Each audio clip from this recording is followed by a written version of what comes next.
నమస్తే అమ్మా. రికార్డింగ్ మొదలైపోయింది. ఎవరు ఏం చెప్పట్లేదు. ఎవరైనా చెప్తారా? అందరికీ నమస్కారం. ఇవాళ కామెంట్రీస్ టాపిక్ ఆన్ చెప్పండి. ద వ్యానిటీ ఆఫ్ నాలెడ్జ్, అదే కదా ఇంతకు ముందు చాప్టర్ ఏంటో చూద్దాం ఉండండి. 18 చాప్టరు అంటే అయిపోయిందమ్మా. వ్యానిటీ అంటే the fragmentation of man is making him sick, అది అయిపోయింది. Vanity of knowledge, vanity of knowledge, అది నేను రికార్డింగ్ ఆన్ చేసి ఉంచాను. శ్రీ గురుభ్యో నమః. ఈరోజు డిసెంబర్ 2, 2025. ఈరోజు జిడ్డు కృష్ణమూర్తి గారు రాసిన కామెంటరీస్ ఆన్ లివింగ్ అనే పుస్తకం నుండి వ్యానిటీ ఆఫ్ నాలెడ్జ్ అనే టాపిక్ మీద లక్ష్మి గారు చదువుతూ వివరిస్తారు. ఓకే.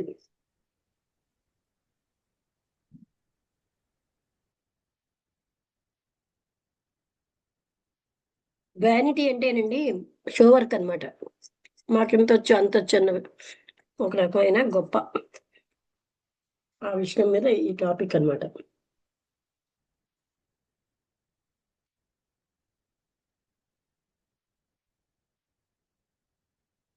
Vanity of knowledge. అక్కడ నలుగురు ఉన్నారు. వాళ్ళేమో చాంట్ చేస్తున్నారు.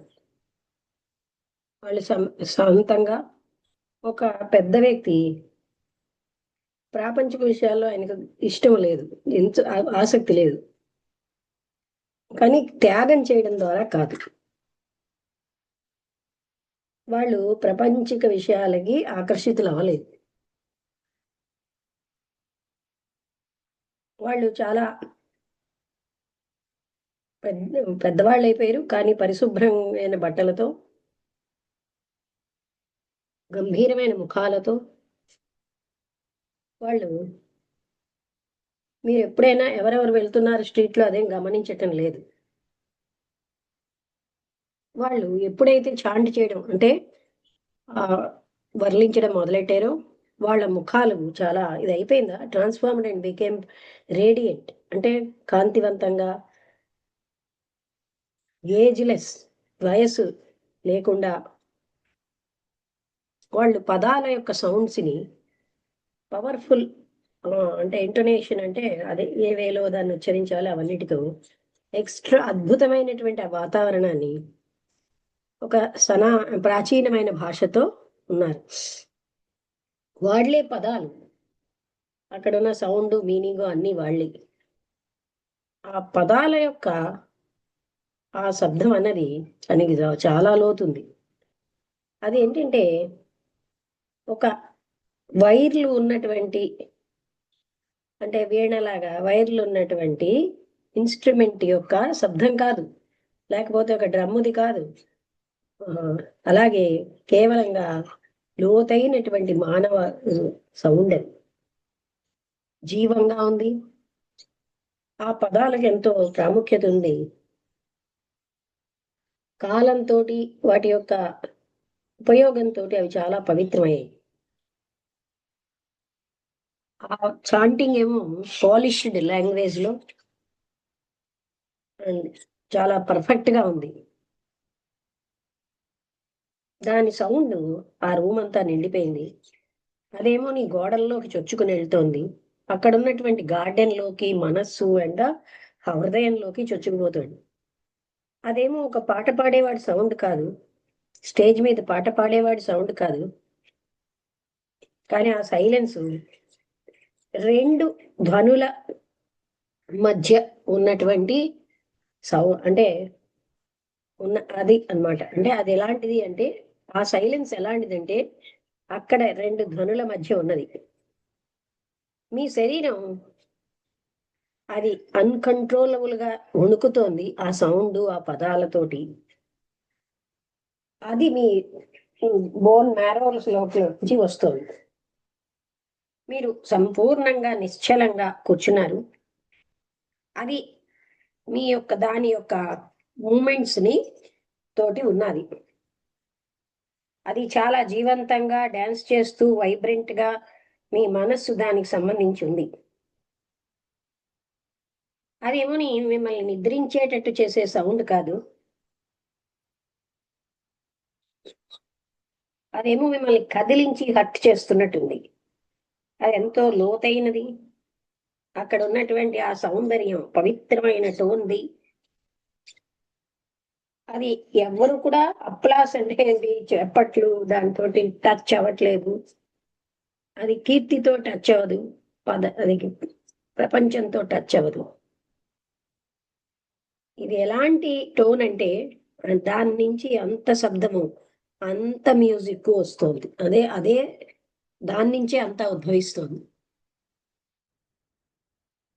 ఒక 4 ఏళ్ల పిల్లవాడు మా తన వీపుని ఏమాత్రం కదలించకుండా కూర్చున్నాడు స్ట్రెయిట్ గా. ఆయన కళ్ళు మూతపడిపోయి, ఆయన నిద్రపోలేదు. ఒక గంట అయ్యాక ఆయన నెమ్మదిగా ఫాస్ట్ గా లేచి వెళ్ళిపోయాడు. ఏ రకమైనటువంటి ఆక్వర్డ్ గా ఉన్న సిగ్గు అన్నది లేకుండా ఆయన అందరితో సరిసమానంగా ఉన్నాడు.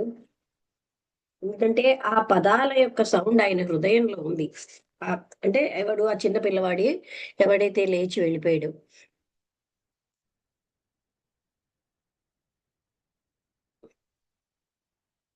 ఆ 2 గంటల్లో మీరేమీ అలసిపోరు, మీకు అసలు కదలాలని ఉండదు. ఆ ప్రపంచం దాని యొక్క శబ్దం అంతటితో అక్కడ ఉండదు. ఇప్పుడు ఆ చాంటింగ్ ఆగింది, ఆ సౌండ్ అన్నమాట అంతమైంది. కానీ అది లోపలికి వెళ్ళిపోతూ ఉంది. అది చాలా రోజుల పాటు అలా లోపలికి వెళ్ళిపోతుంటుంది. ఆ నలుగురు వంగి నమస్కరించారు. వాళ్ళు మళ్ళీ రోజు మనుషుల్లాగా అయిపోయారు. వాళ్ళు ఏం చెప్పారంటే 10 సంవత్సరాల నుండి ఇలాంటి చాంటింగ్ వాళ్ళు ప్రాక్టీస్ చేస్తున్నారు. దీనికి ఎంతో సహనము, అర్పితమైన లైఫ్ కావాలి. ఇది ఒక అమృతప్రాయమైన విద్య అయిపోయి కళ అంటే నెమ్మదిగా అంతరించిపోతుందని.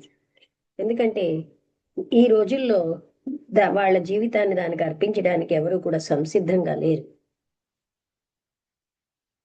అక్కడ దానిలో ధనం కూడా అవసరం లేదు, కీర్తి లేదు. ఎవరు ఇలాంటి దాంట్లో ప్రవేశిస్తారు? వాళ్ళు చాలా సంతోషంగా ఉన్నారు. ఇలా ప్రజల మధ్య చాంట్ చేయడానికి ఎవరైతే అభినందిస్తున్నారో వాళ్ళ ప్రయత్నాన్ని, వాళ్ళు మళ్ళీ వాళ్ళ మార్గంలో వెళ్ళిపోయారు. బేదరికంగా సౌండ్ ఉన్నటువంటి ప్రపంచంలోకి వెళ్ళిపోయారు. సౌండ్, క్రూరత్వం, లోభం ఉన్న ప్రపంచంలోకి వెళ్ళిపోయారు. కానీ అక్కడ ఉన్నటువంటి నది విన్నది, అది కూడా సైలెంట్ గా ఉంది. ఆయన ఒక బాగా ప్రసిద్ధి చెందిన పండితుడు.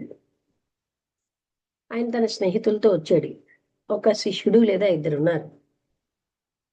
ఆయనకు ఒక పెద్ద నుదురుంది, ఆయనకి చిన్న కళ్ళు ఆ థిక్ గ్లాసుల్లోంచి చూస్తున్నాయి. ఆయనకి సాంస్క్రిట్ వచ్చు, ఇతర ఎంతో మందిలాగా ఎంతో సులువుగా మాట్లాడుతున్నాడు. ఆయన గ్రీకు, ఇంగ్లీష్ కూడా వచ్చు. ఆయనకి ఇవన్నీ చదివేనన్నట్టు ఎవరికైనా అనిపిస్తుందా లేదా? చదివారమ్మా, ఇది వ్యానిటీ ఆఫ్. ఎవరెవరు వినలేదు? మిగతా అందరు విన్నారా? వసంత గారు, లేకపోతే చదువుదాం ఇంకోసారి. నేను వినలేదమ్మా. వసంతలత విన్నా? నేను లేదు, అంటే నేను మిస్ అయిపోయినా నాకు తెలీదు. బానే ఉంటుంది, చదువుదాం అది. మళ్ళీ నెక్స్ట్ రేపు ఇంకోటి కంటిన్యూ చేద్దాం. అంటే నేను ఫస్ట్ చూడగానే నేను చదివినట్టు అనిపించింది, కానీ వినలేదు. కానీ చదువుదాం అందరం. ఎక్కువ మంది వినలేదు కదా ఉన్న వాళ్ళలో.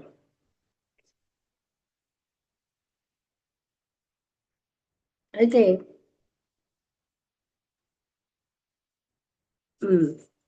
ఆయనకి ఎన్నో ప్రాచ్య దేశాలకు సంబంధించిన వేదాంతాలు, వాటి యొక్క వేరువేరు శాఖలు, ఇవన్నీ ఆయనకు తెలుసు. ఆయన పశ్చిమ దేశాల ఫిలాసఫర్స్ ని కూడా అధ్యయనం చేశాడు బాగానే. సనాతన ప్రాచీనమైనవి, నవీనమైనవి కూడా అధ్యయనం చేశాడు. ఆయన తన సెల్ఫ్ డిసిప్లిన్లో చాలా తీవ్రంగా ఉన్నాడు.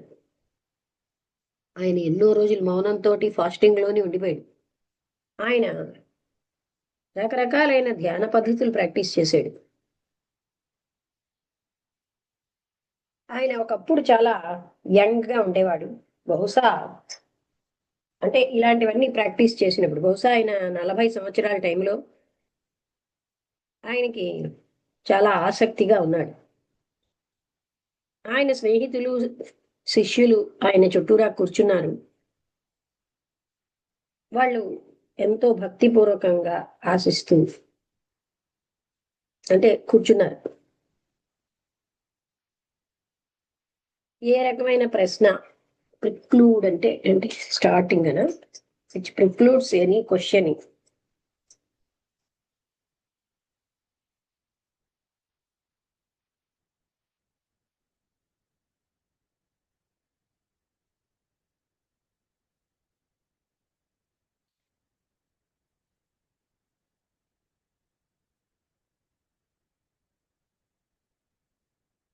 ప్రిక్లూడ్ అంటే prevent from happening, make impossible. Preclude meaning Telugu నిరోధించేది. అంటే ఆయన ఏ ప్రశ్నలు వాళ్ళు నిరోధిస్తున్నట్టుగా అంటే ప్రశ్నించకుండా కూర్చున్నారనమాట.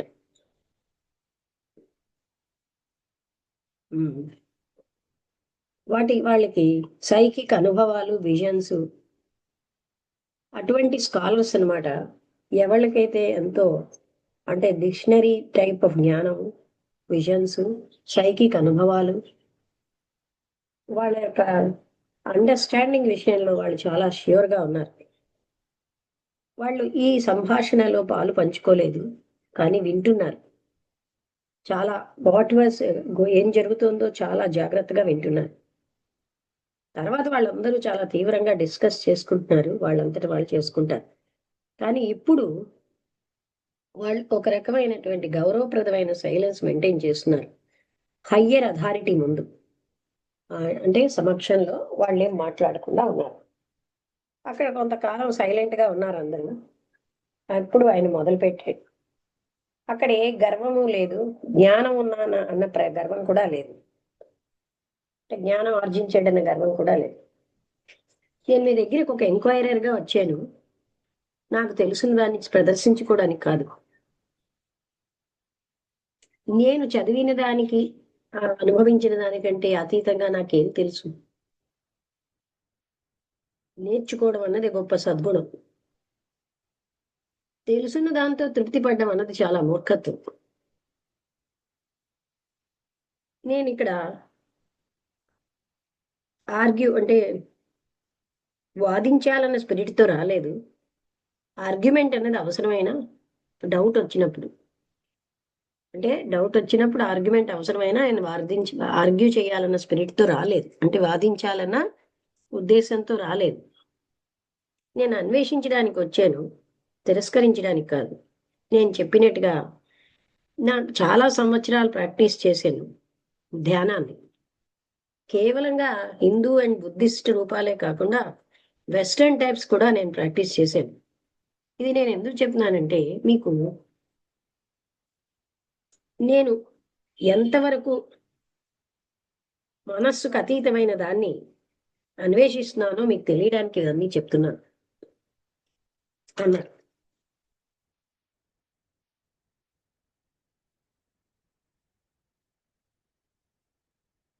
అయితే ఏ మనస్సు అయితే ఒక సిస్టమ్ని ప్రాక్టీస్ చేస్తుందో అది ఎప్పుడైనా సరే దానికి అతీతమైన దాన్ని కనుక్కోగలదా? ఏ మనస్సు అయితే ఈ ఫ్రేమ్వర్క్ అనే తన ఓన్ డిసిప్లిన్ అనే దాంట్లో ఉండిపోయిందో అది అన్వేషణకి సమర్థంగా ఉంటుందా? అక్కడ స్వేచ్ఛ ఉండొద్దా? డిస్కవరీ చేయాలంటే, అన్వేషించాలంటే, తప్పనిసరిగా ఏదైనా అబ్జర్వ్ చేయాలంటే ఒక సర్టెన్ డిసిప్లిన్ అవసరమే. ఏదో ఒక రెగ్యులర్ ప్రాక్టీస్, ఒక మెథడ్,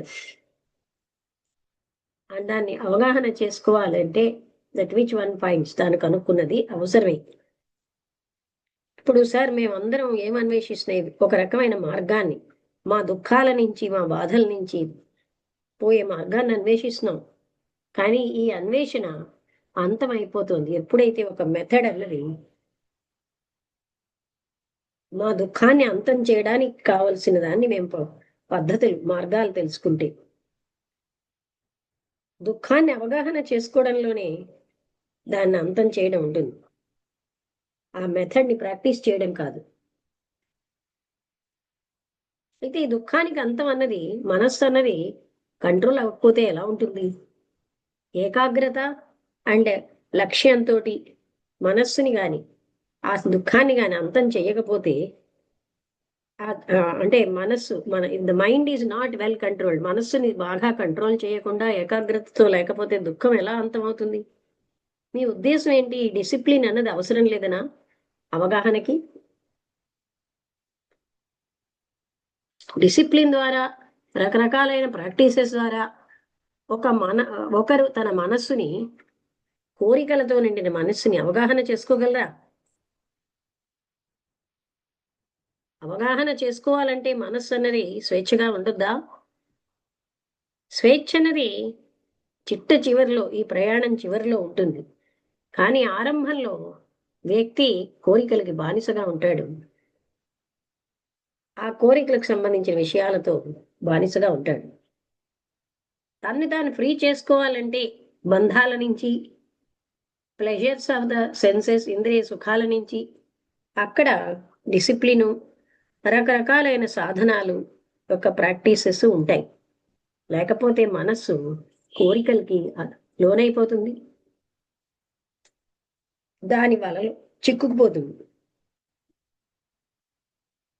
గ్రౌండ్ వర్క్ లో ధర్మం అన్నది బాగా లేకపోతే, అంటే అప్పుడు అలా కట్టిన ఇల్లు తంబులైపోతుంది, అంటే పడిపోతూ ఉంటుందని చెప్తున్నారు. అంటే స్వేచ్ఛ అనేది బిగినింగ్ లోనే ఉండాలి, ఎండింగ్ లో కాదు. లోభాన్ని అవగాహన చేసుకోవాలంటే అందులో ఉన్న హోల్ కంటెంట్ అంతటిని అవగాహన చేసి, దాని స్వభావం, దాంట్లో ఏంటేంటి ఉన్నాయి, దాని ఫలితాలు, అవి ఆనందమైనవి అవ్వచ్చు, బాధాకరమైనవి అవ్వచ్చు, ఆ లోభానికి సంబంధించి ఆ ఫలితాలు అవన్నీ బిగినింగ్ లోనే ఉండాలి. అంటే ఏంటి? ఫ్రీడమ్ అన్నది బిగినింగ్ లో అవసరం. దేనికి? ఆ లోభం అన్నది తీసుకుంటే దాని స్వభావాన్ని, దాని ఏంటేంటి ఉన్నాయి, దాని యొక్క ఫలితాలు ఆనందకరమైనవి అవ్వచ్చు, బాధాకరమైన ఫలితాలు అవ్వచ్చు, అవన్నిటిని బిగినింగ్ లోనే స్వేచ్ఛ ఉండాలి. అప్పుడు మనసుకి డిసిప్లిన్ అనే వాల్ కట్టుకోవాల్సిన అవసరం లేదు. గ్రీడ్కి వ్యతిరేకంగా తను ఒక వాల్ కట్టుకోకర్లేదు.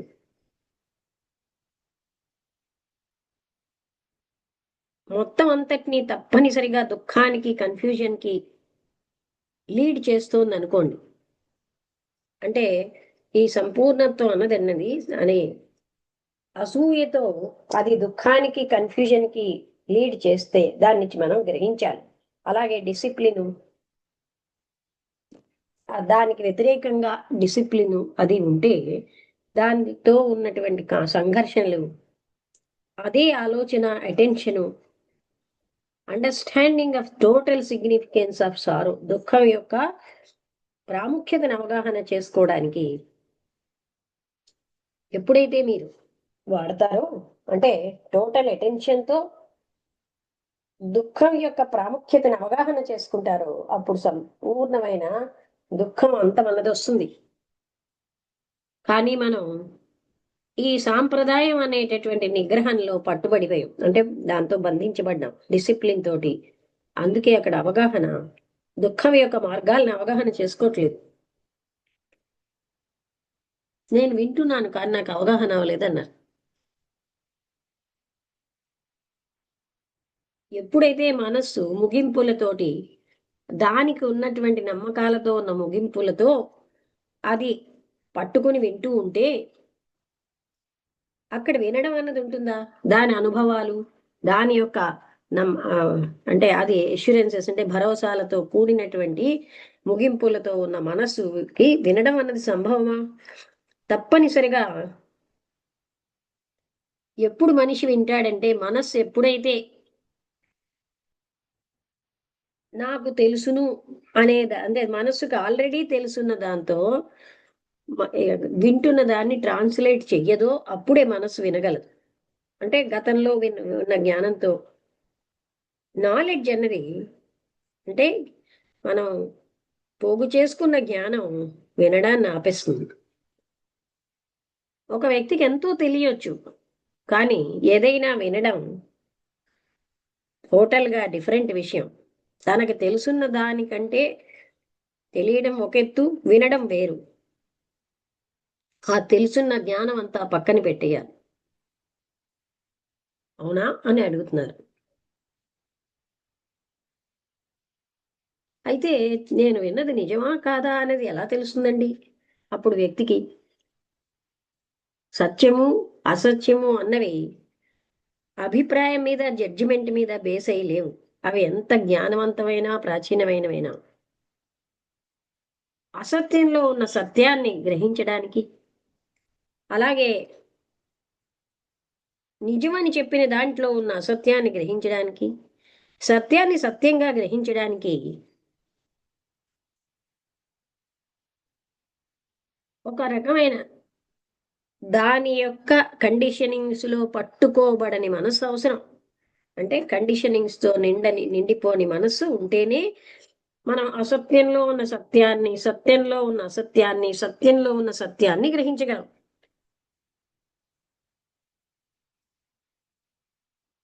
ఒకవేళ ఒక స్టేట్మెంట్ నిజమా కాదా అన్నది మనస్సు ప్రిజుడిస్ అయిపోయింది అనుకోండి, అంటే ముందే ఏర్పరచుకున్న ఆ అభిప్రాయాల్లో బంధించబడి మరొకరు, లేకపోతే frame work of its own, లేకపోతే ఇతరుల కన్క్లూషన్స్ తో, అనుభవాలతో నిండిపోయిన మనస్సు ఎలా చూడగలుగుతుంది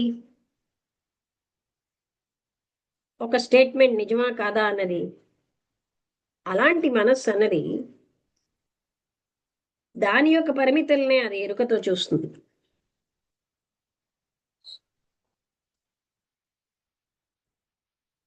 అయితే దాని వలలోని చిక్కుకుపోయినటువంటి మనస్సుని ఏ విధంగా చిక్కుల్లోంచి బయటకు పడేయాలి అని అడిగారు. అయితే ఈ ప్రశ్న కొత్త మెథడ్ని వెతుకుతున్నదా, లేకపోతే ఈ మొత్తం అన్వేషణ ఒక మెథడ్ని ప్రాక్టీస్ చేయడం అనే దాన్ని డిస్కవర్ చేస్తోందా? ఒక వ్యక్తి ఎప్పుడైతే ఒక మెథడ్ని ప్రాక్టీస్ చేస్తున్నారో, ఒక డిసిప్లిన్ని, అక్కడ ఉద్దేశం ఏంటంటే ఒక ఫలితం పొందాలని, కొన్ని లక్షణాలు పొందాలని. ప్రాపంచిక విషయాలు బదులుగా ఆధ్యాత్మిక విషయాలు వ్యక్తి ఆశించొచ్చు పొందాలని. ఈ రెండు కేసెస్లో కూడా ప్రాపంచిక విషయాలైనా ఆధ్యాత్మిక విషయాలైనా పొందడం అన్నదే లక్ష్యం. అక్కడ ఏ తేడా లేదు, పదాల్లో తప్ప. ఎవరైతే మెడిటేట్ చేస్తున్నారో, ఒక డిసిప్లిన్ ప్రాక్టీస్ చేస్తున్నారో, ఏదో ఒకటి పొందాలని. మరొక వైపు ఏ వ్యక్తి అయితే తన ప్రాపంచిక ఆశయాలని నెరవేర్చుకోవాలని ప్రయత్నిస్తున్నాడో, ఆ వాళ్ళకి వీళ్ళకి ఏం తేడా లేదు.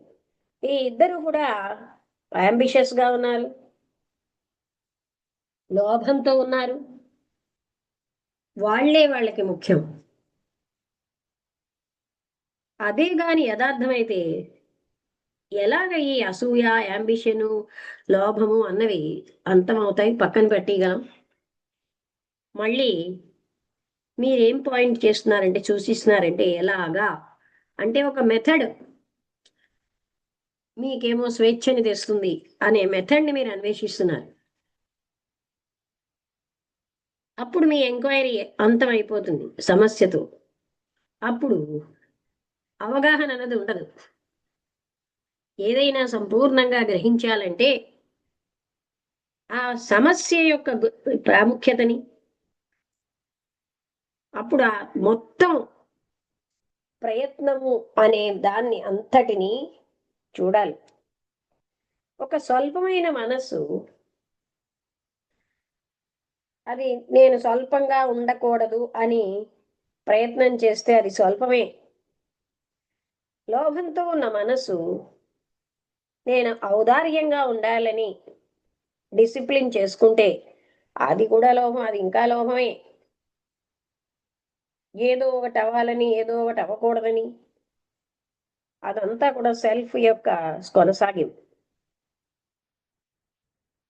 ఆత్మతో ఇది ఐడెంటిఫై అవుతూ ఉంటుంది ఈ ప్రయత్నం.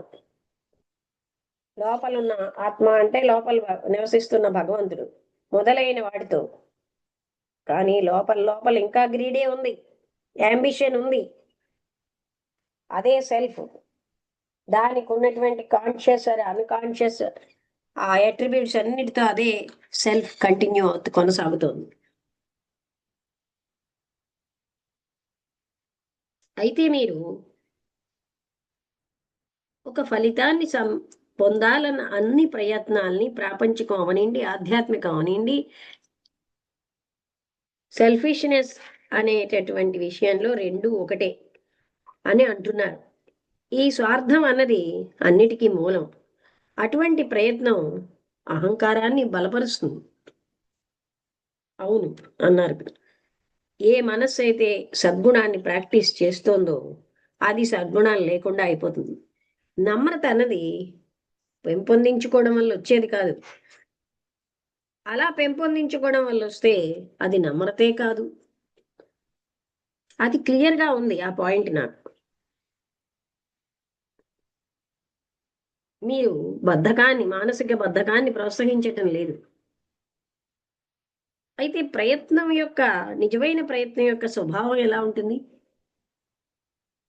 మాకు ఎప్పుడైతే దీని పూర్తి గుర్తింపు అన్నది, ప్రయత్నం అన్నది ఎరుకతో తెలుస్తుందో, దానికి ఉన్న దానిలో ఏమేమి ఉన్నాయన్నది, అప్పుడు ఏ ప్రయత్నమైనా మేము కాన్షియస్గా చేసేది ఉంటుందా? మీరేం చెప్తున్నారంటే పాజిటివ్గా కానీ నెగిటివ్గా కానీ ఏదైనా అవ్వాలి అన్నది ఆ నేను కొనసాగింపే.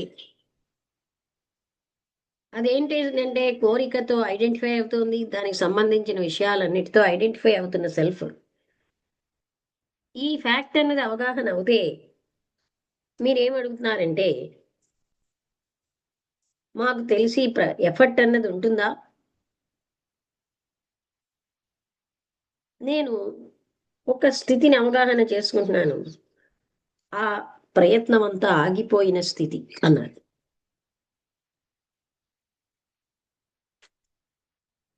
దాని ఈ ప్రయత్నం యొక్క సంపూర్ణ మీనింగ్ని ఈ విధంగా మీరు ఆ స్థితిని తెలుసుకోవడం వల్ల ఆ ప్రయత్నం యొక్క సంపూర్ణ మీనింగ్ తెలుసుకోవడం కాదు, ప్రతి నిత్యము ఉన్నటువంటి ఉనికిలో ఎంతకాలం అయితే ఒక అబ్జర్వర్ తాను మార్చాలని, పొందాలని, పక్కని పెట్టియాలని తాను అబ్జర్వ్ చేసిన వాటిని అలా ఉంటాడో అక్కడ ప్రయత్నం ఉంది. ఎందుకంటే ప్రయత్నం అన్నది సంఘర్షణ. ఇప్పుడు ఉన్నదానికి, నేను అవ్వాలనుకున్న దానికి, ఆదర్శానికి మధ్యలో సంఘర్షణ. ఈ ఫ్యాక్ట్, ఈ యథార్థం అవగాహన చేసుకుంటే మాటలతో కాదు, ఇంటెలెక్చువల్ గా కాదు, లోతుగా, అప్పుడు మనస్సు అన్నది మనకి తెలుసున్నటువంటి ఎఫర్ట్ అంతా, all effort as we know it అనేది ఉండని స్థితి మనకి అప్పుడు మనస్సు ప్రవేశించగలదు. అంటే ఏ ప్రయత్నము లేని స్థితిలో ఆ స్థితిని అనుభవించడం అన్నది ఒక తీవ్రమైన కోరిక ప్రతి సంఘర్షకుడికి, నాతో సహా. ఇట్ కెనాట్, అది దాన్ని అన్వేషిస్తే వచ్చేది కాదు, అది దాన్ని ఆహ్వానించకుండానే వస్తుంది. అది కావాలన్న కోరిక మనస్సుని జ్ఞానాన్ని పోగు చేసుకోవడానికి తీసుకెళ్తుంది. అప్పుడు డిసిప్లిన్ ప్రాక్టీస్ చేస్తాం దాన్ని పొందాలని. అది మళ్ళీ కూడా అనుకరణ, ఒక పద్ధతిని అనుకరిస్తాం జయప్రదం అవ్వాలని. ఈ ఆర్జించిన జ్ఞానం అన్నది ఒక అడ్డే ఆ స్థితిని అనుభవించడానికి.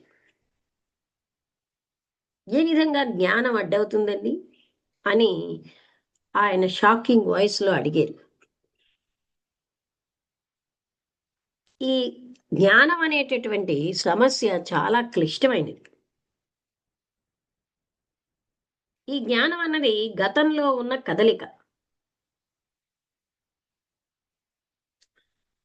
నేనేమైనా తెలుసుకుంటున్నానంటే ఆల్రెడీ ఉన్న దానికి నేను భరోసాతో మరికొంచెం ఎసర్షన్ ఇస్తున్నాం. ఎవరైతే ఈ విధంగా అదే రైటు అలాంటి ఎసర్షన్ ఇస్తూ ఉంటారో ఆయన ఏంటంటే అవగాహన చేసుకోవడం అన్నది నాకు తెలిసినదే రైట్ అని ఫీల్ అవుతున్నప్పుడు అవగాహన చేసుకోవడానికి, సత్యాన్ని అవగాహన చేసుకోవడం ఆగిపోతుంది. మనకి ఆఫ్టర్ ఆల్ మనకు తెలుసున్నది ఏమిటి అని అన్నారు.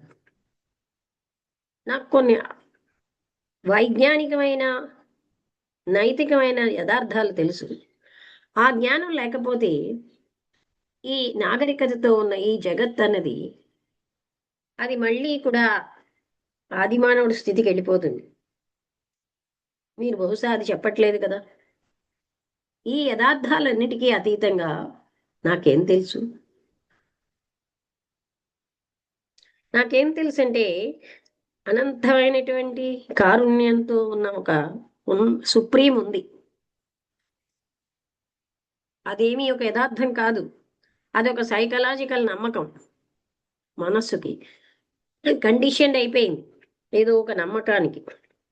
ఆ సుప్రీం ఉన్నదని ఒక నమ్మకానికి కండిషన్ అయిపోయినటువంటి మనస్సు యొక్క నమ్మకం. ఎవరైతే కండిషన్ అయిపోయారో డిఫరెంట్గా వాళ్ళు ఆ సుప్రీంని అలాగే మెయింటైన్ చేస్తూ ఉంటారు. ఇద్దరు కూడా వీళ్ళిద్దరూ కూడా సాంప్రదాయంతో బంధించబడ్డారు, తెలుసున్న జ్ఞానంతో. అందుకని ఇద్దరూ కూడా డిస్కవర్ చేయలేరు సత్యం ఏమిటి అనేది. అసలు నిజానికి మనకేం తెలుసు? మనం చదివింది, అనుభవించింది తప్ప మనం ఏదైతే బోధించబడ్డామో ప్రాచీనమైన గురువుల చేత, అలాగే నవీనమైన గురువుల చేత, వాళ్ళ ఇంటర్ప్రిట్ చేసే వాళ్ళ చేత అదే మనకు తెలుసు. ఇప్పుడు కూడా నేను తప్పనిసరిగా బలవంతంగా మిమ్మల్ని అంగీకరించవలసి వస్తుంది. మేము ఎప్పుడు కూడా గతం యొక్క ప్రోడక్ట్స్మే, ప్రజెంట్తో సంబంధంతో. ప్రజెంట్ అన్నది గతమే షేప్ చేస్తోంది, భవిష్యత్తు కూడా ఈ ప్రెజెంట్ యొక్క కొనసాగింపే.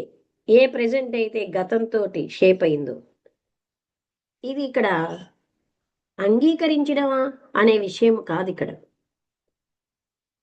ఆ యథార్థాన్ని చూస్తున్నారా, చూడటం లేదా అన్నదే చూడాలి. అదే ముఖ్యం. ఎప్పుడైతే యథార్థం అనేది చూసామో, మన ఇద్దరి చేత యథార్థం చూడబడిందో, అక్కడ ఆమోదించడం అన్నది అనవసరం. అభిప్రాయాలు, ఉద్దేశ్యాలు ఉంటేనే ఆమోదించడం అన్నది ఉంటుంది.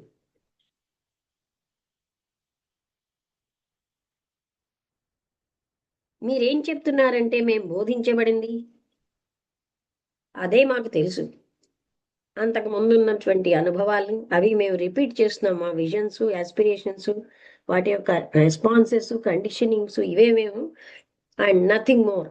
అవి రిపీట్ చేస్తున్నాం తప్ప మాకేం తెలియదు. ఇదేనా సంపూర్ణంగా? But is this entirely? మీరు చెప్పేదంతా ఇదే కదా. ఆత్మ అన్నది మేం తయారు చేసుకున్నది. మా కోరికలు, మా ఆశల యొక్క ప్రొజెక్షనే కదా ఇది. ఇదేం కొత్తగా ఇన్వెంట్ చేసింది కాదు. అది అవసరం, బట్ అదొక అవసరం. ఏదైతే అవసరమో అది మళ్ళీ మనస్సు చేత తీర్చిదిద్దబడుతుంది. మనస్సు అన్నది దాన్ని ఆమోదించవలసి వస్తుంది, అది ఫ్యాషన్ చేసిన దాన్ని.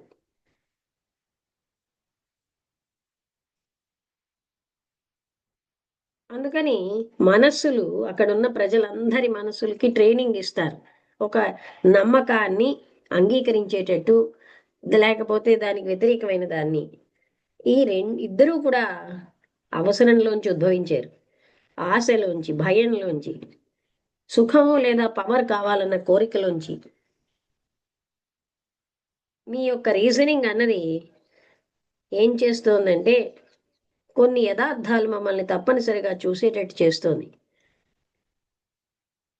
నా యొక్క స్టేట్ ఆఫ్ కన్ఫ్యూజనే కాకుండా అక్కడ క్వశ్చన్ ఇంకా ఉంది. దాని యొక్క బంధాలతో చిక్కుకున్న మనస్సు అది ఏమిటి చేయగలదు? What is a mind? అది చేయవలసింది ఏమిటి? అందుకని మీరు ఏ చాయిస్ అన్నది లేకుండా ఆ యథార్థాన్ని చూస్తే ఏదైతే కన్ఫ్యూజ్డ్గా ఉందో, ఏ యాక్షన్ అయినా ఆ కన్ఫ్యూజన్ నుంచి వచ్చింది అది ఇంకా కన్ఫ్యూజన్కి దారితీస్తుంది. ఈ మనస్సు అనేది అంత జ్ఞానానికి చనిపోవాలంటే లేకుండా అయిపోవాలి. ఒకవేళ అది ఏదైనా అన్వేషించాలంటే, ఆ సత్యాన్ని, ఆ సుప్రీంని అన్వేషించాలంటే మొత్తం జ్ఞానం అంతా చనిపోవాలి, అంటే పూర్తిగా వదిలేయాలి. మీరు అడిగేది చాలా కష్టమైన విషయం. నేను చదివినది, నేర్చుకున్నది, అనుభవించింది అంతటినీ నేను వదిలేయగలనా? నాకు తెలియట్లేదు ఆ విషయం. నాకు తెలియట్లేదు నేను వదలగలను లేను. కానీ మనసుకి ఇది అవసరం కాదా? సహజంగా ఏ రకమైన మోటివ్, కంపల్షన్ లేకుండా అది దానికది గతం అంతటినీ అది చనిపోవాలి, గతం అంతా లేకుండా అయిపోవడం అవసరం కాదా? సమయం యొక్క ఫలితంగా వచ్చినటువంటి చదివినటువంటి విషయాలు, అధ్యయనం చేసినవి, ధ్యానం చేసినవి, అది తెలుసుకున్న విషయాల మీద ధ్యానం చేస్తున్నటువంటి మనస్సు అది గతం యొక్క కొనసాగింపు కాదా? ఏ విధంగా అలాంటి మైండ్ సత్యాన్ని అనుభవించగలదు? సమయాతీతమైనది కొత్తదాన్ని కనుక్కోగలదా? సమయాతీతమైనది, కొత్తదాన్ని, సత్యాన్ని, వీటన్నిటితో నిండిపోయినటువంటి మనస్సు ఏ విధంగా తెలుసుకోగలదు? అన్నోన్ అన్నటువంటి ఆ లోతుల్లో కథ ఎలా వెళ్ళగలదు? తప్పనిసరిగా ఏదైనా తెలుసుకోవాలంటే వ్యానిటీ అంటే ఏంటి? ఈ గొప్పలు వాటి యొక్క అది నిశ్చితంగా అరోగెన్స్, గర్వం యొక్క తప్పకుండా ఉంటాయి అక్కడ. అంటే how can it ever fathom the unknown అని చెప్పి తప్పనిసరిగా తెలుసుకోవడం, ఏదైనా విషయంలో నిశ్చయంగా అది అంటే వ్యానిటీ యొక్క గర్వం యొక్క మార్గాలని నిశ్చయంగా తెలుసుకోవడం. ఎంతకాలం అయితే వ్యక్తికి తెలుస్తుందో అక్కడ మృత్యువు లేదు, అక్కడ కొనసాగింపే ఉంది. అంటే తెలుసున్న దానికి అంతం లేదు. ఈ కొనసాగింపు అన్నది ఎప్పుడైనా సరే టైమ్లెస్ అన్నదాన్ని పొందగలదా? ఎప్పుడైతే ఈ గతం అన్నది ఆగిపోతుందో, సత్యాన్ని కంటామినేట్, పొల్యూషన్ చెయ్యనిది అక్కడ సత్యం ఉంటుంది. అక్కడ ఏది అన్వేషించాల్సిన అవసరం లేదు.